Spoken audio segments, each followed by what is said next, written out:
call this meeting of the Northeast Independent School District to order. Do I need to adjust it? Let the record show that a quorum of board members is present, that this meeting has been duly called, and that notice of this meeting has been posted in accordance with the Texas Open Meetings Act, Texas Government Code, Chapter 551. The board will now adjourn into executive session pursuant to the following sections of the Texas Open Meetings Act. Texas Government Code 551.074 to discuss personnel or to hear complaints against personnel, and the time is 5:30.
The board will now reconvene into open session and the time is 6:02. Item 4, matters from executive session. A, personnel including but not limited to administrative appointments pursuant to Government Code Section 551.074. 1, possible action regarding routine personnel including but not limited to administrative appointments. Do I have a motion to approve items A through L, but no action on F? So moved. Thank you, Mrs. Villarreal. Do I have a second? A second. Thank you, Mrs. Landry. All those in favor say aye. Aye. Opposed? The motion carries. Item 5, public hearing to discuss 2023-2024 budget and proposed tax rate. A, possible action regarding 2023-2024 budget adoption. And we had somebody sign up to speak to this agenda item.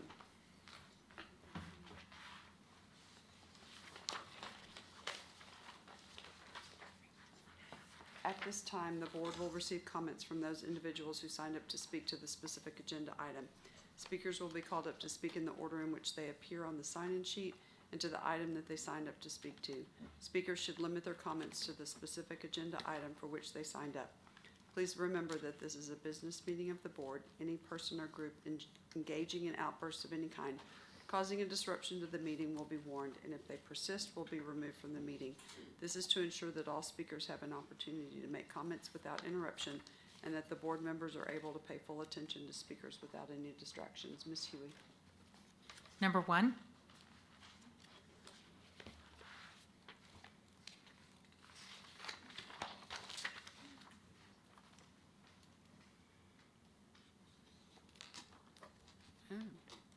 Is this new? Good evening, President Groen and members of the board, Dr. Micah. I'm Patsy Esterline, President of Northeast AFT. Thank you, Dr. Micah and staff, for the hard work you have put in to seek pay raises for all employees. With a $33 billion surplus in Austin and school districts underfunded, it is a shame that the district has to risk a deficit to fund employee pay raise due to the political annex and irresponsibility of the state's elected leaders. Particularly shameful at a time when teachers and support personnel are quitting education due to the variety of stresses imposed, many such as high-stakes testing needlessly.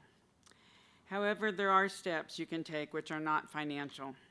Teachers must be relieved of stresses imposed on them, such as after-hour meetings or abusive planning time. Further, the workday hours should be reduced to an 8-hour day, not the current 8.5 hours now in place. Teachers are professionals and must be treated as such. What also needs to be addressed is the pay of hourly employees. A start would be to provide a $15 an hour base pay with adjustments for experience so there is no pay compression. While it may be difficult to make pay comparisons to private entities, any ISD should keep current with governmental agencies such as the City of San Antonio, Bexar County, and VIA. Finally, each trustee is a political representative elected to speak for your district. As a politician representing taxpayers, students, employees, have you contacted your state representatives and state senators on the financial needs of any ISD? If not, please exercise your political responsibilities for the students and employees of any ISD. Let them hear from you on the need for greater state funding sufficient for quality education. The high standard of education in Northeast must be sustained. Thank you. Thank you. Mr. Villarreal.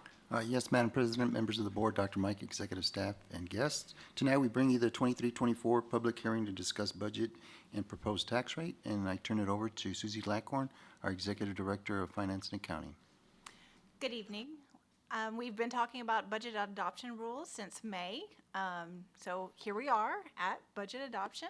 The first rule is that the budget must be prepared by June 19th and adopted at a public hearing by June 30th. Today's the 19th, the budget's ready, and we're having our public hearing tonight. So check and check. You have to adopt the 3 funds, the general fund, school nutrition services, and debt service funds. These are all included in your packet tonight. We have to publish a notice on our website and in the paper at least 10 days before the public meeting. That was done on June 9th in the Express News and on our webpage, so check again. Our final step will be to adopt tax rates, but we can't do that yet. So we will do that probably in September or late August, depending on timing. Our proposed tax rates are actually not official tax rates yet until the state is done with all their things.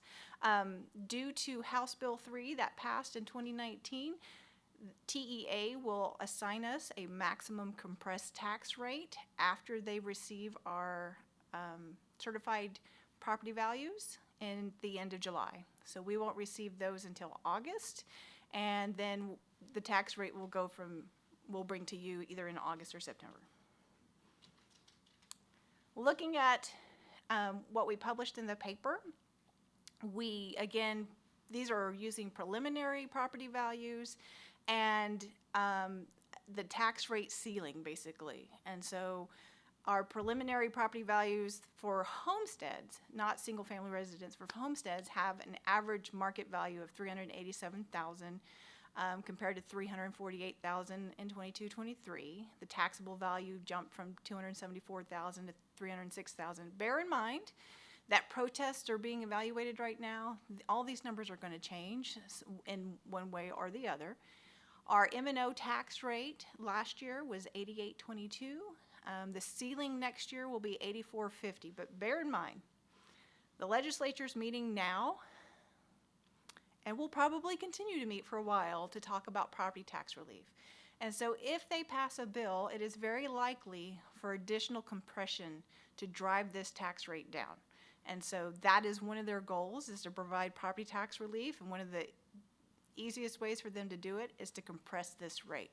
So right now, until TEA tells us what that rate is, and until the legislature is done discussing property tax relief, this is probably the maximum we'll see this rate. So it's very likely to be lower by the time it's all said and done.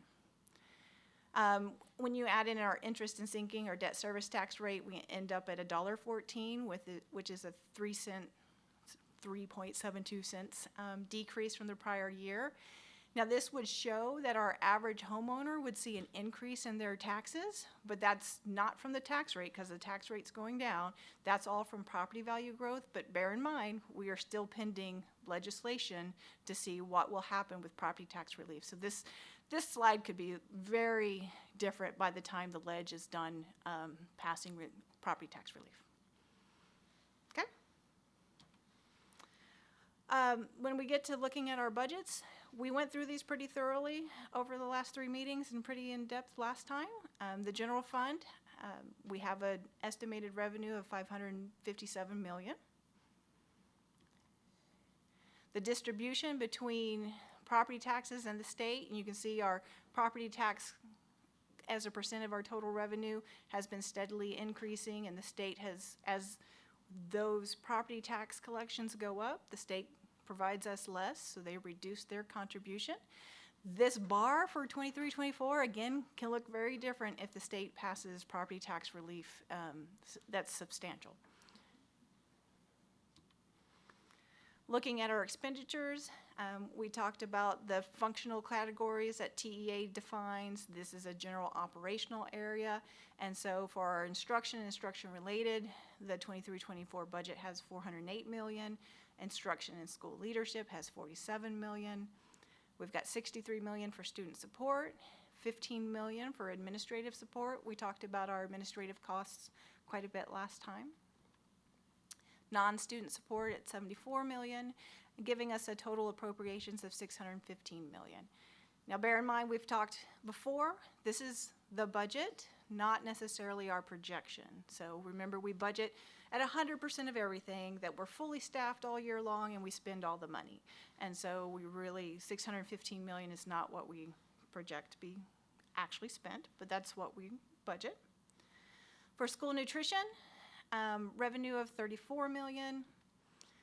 Here is our meal prices for 23-24 compared to 22-23. Again, we saw this last week. Our expenditures of $47 million, primarily in food services, no big surprise there. For debt service, total estimated revenue and other sources of $298 million. and our debt service payments of principal and interest of $161 million, and then our other uses as we make transactions on our variable rate debt of $120 million for $281 million. And then just to validate that we will have enough in that fund balance at the end of the year to pay off, to set aside for our qualified school construction bonds, which are due in 2027, our debt payment for August, and the set aside for our early payoff of principal. And so we'd still have $53 million in fund balance. And those are your three funds and the budgets as we've discussed all spring. The budget actually takes a lot of work and a lot of people, and this is just some of those people.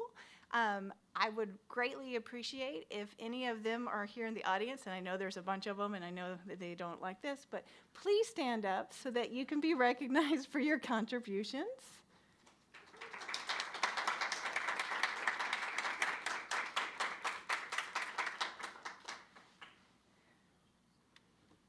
All right, do you have any questions? Any final questions?